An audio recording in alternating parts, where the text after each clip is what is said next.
My name is John Michler, and I'm principal owner of Michler Florist and Greenhouses. Michler's has been in business since 1901 as a family business. It's sort of like the farm family that's kept the farm for many years, and they're still farming. We are living history. We have our horticultural facility. It's been actively running for more than 110 years, growing plants for the people of Lexington in the same location, in the same structures.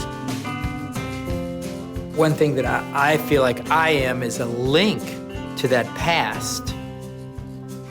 My mother would drop me off, or Dad would take me into work when I was young, and I'd play in the greenhouses amongst the towering snapdragons and chrysanthemums.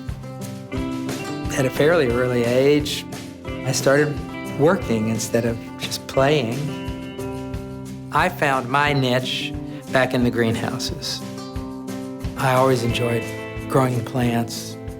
That later evolved into me designing gardens. That seemed to be a calling for me.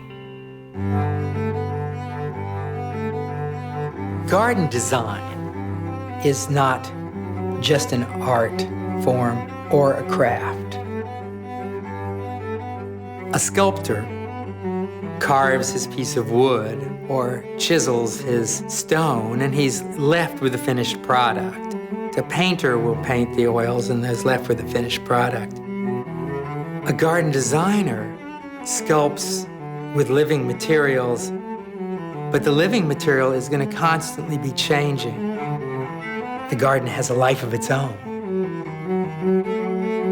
The ephemeralness of these plantings is not something that bothers me. We only have so much time in our life. And when we're raising gardens or hardy perennials, it's nice to not just pick up a plant because it's looking sharp in its pot. One wants to buy a plant that will be successful in its place. And our breadth of experience causes us to offer plants which will do well in this climate.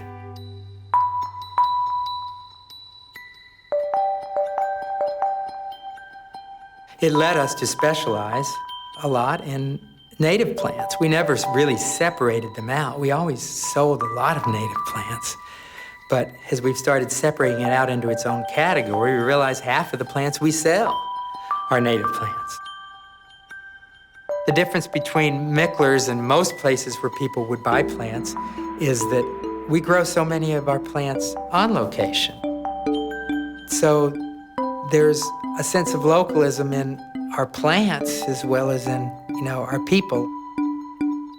Our place, we let plants grow wild underneath the benches.